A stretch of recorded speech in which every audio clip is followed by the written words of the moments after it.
Hey guys, how's it going? So, I sold that tan Lincoln. I got some pretty good money for it. Bought it for $1,100, did some elbow grease to it, and wound up getting $2,000 for it.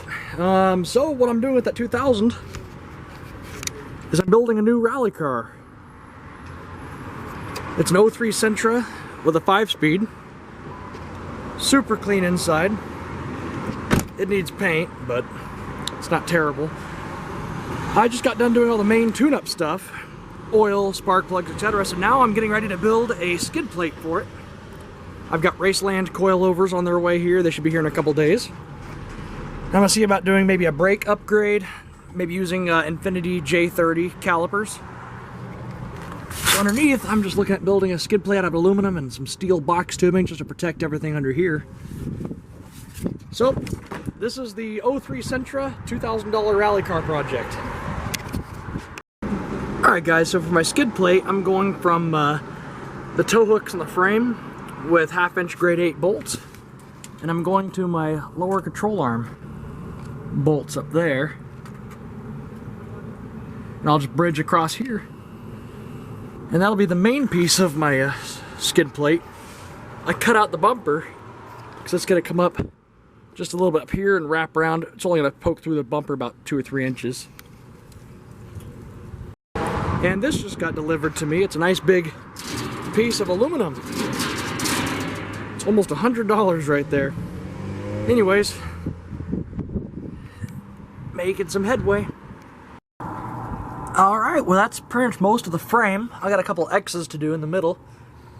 But it comes up across the bottom of the car and lips up a little bit, meets up flush with the bottom of my factory bumper. It's a little square, but I'm not really going for looks. Now I just gotta take it off, lay it on top of this aluminum, cut the aluminum out, screw the aluminum to the skid plate, and I can bolt her back on. And there it is, unbolted from the car.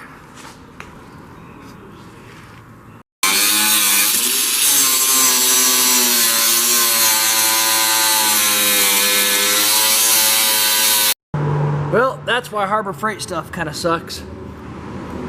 Just filled up my whole shop with smoke. That thing just about gave out. Since the skid plate bolts on and bolts off real easy with just 4 bolts, I'm just going to use a whole bunch of thick sheet metal screws. Unfortunately, all I had was 6, and I'm running out of daylight for today. I got some errands to run. So I'm just going to put this on the car, see how it looks, and tomorrow I'll put about 20 or 30 more sheet metal screws on. Alright, so the car's still pretty low to the ground. I would say there's about 5 inches to the ground. But once I get my adjustable coilovers and lift the car about 1 inch or so, I think it'll be a little bit better. Anyways, it's pretty sleepery. Can't really tell too much. But that'll work.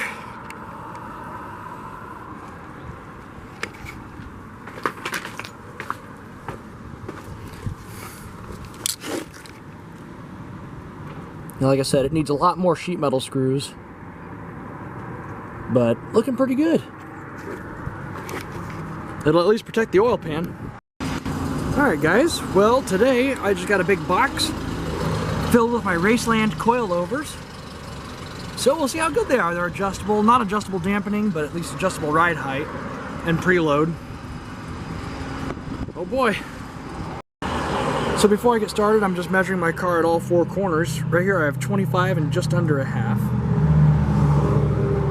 And after I get done with all 4, I'll drive it up and down the street and set the ride height where I want it to be, right in the middle of the strut's travel, wherever that lands. I guess that's another advantage of a skid plate. It's a good place to pick the car up by.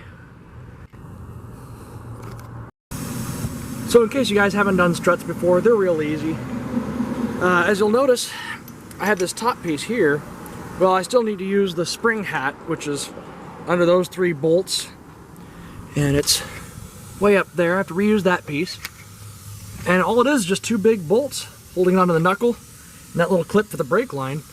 Always be sure that you put the socket and everything on the nut side, because sometimes these bolts are elliptical and you don't want to wear them out. That's for your camber adjustment. So I'm taking the spring hat off the strut, and there's a lot of pressure inside there right now. If you don't have a spring compressor and you're lazy, you put the end up against a wall, your foot on top of the spring, and an impact, and they bust apart like that. Not too bad. So it looks like both struts have the same amount of travel. However, one strut's about 1.5 inches shorter, which will lower the car, which is not what I want. That's okay, I'll just build a spacer under here eventually. But we'll just put it together and see how it does.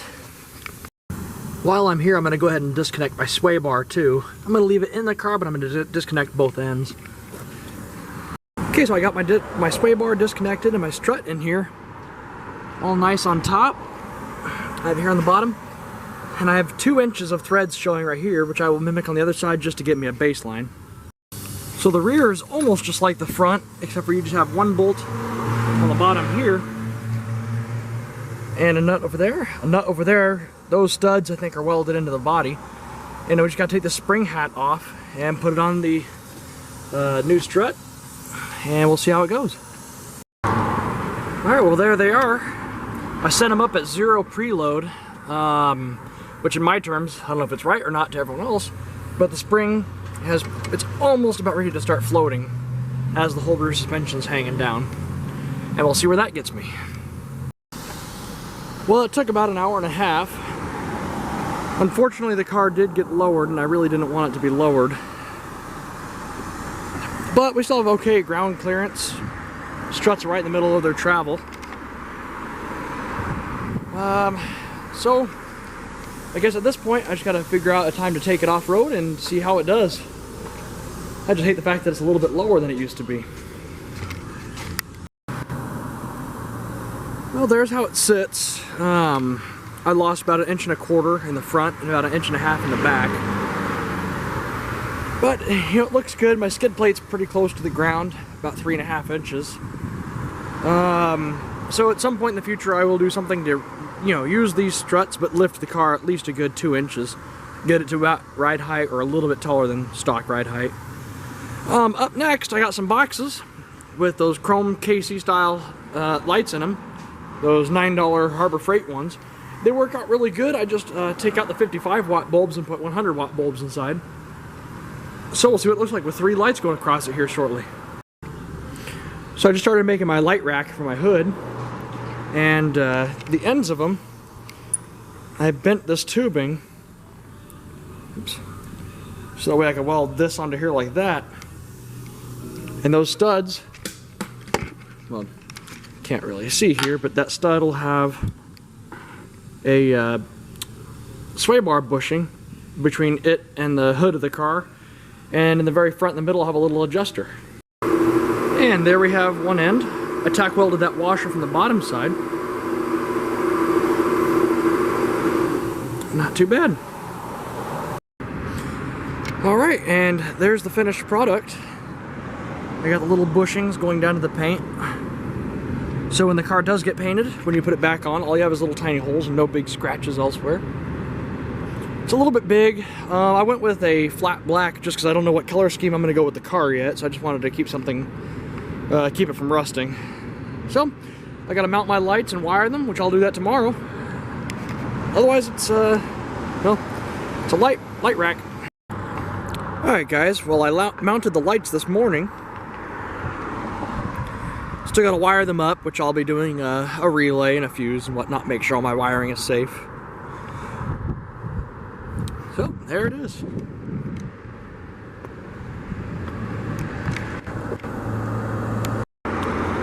And I got my 4 brand new tires in the back, one's in the trunk, but those are my Bridgestone Blizzaks, so those will be good.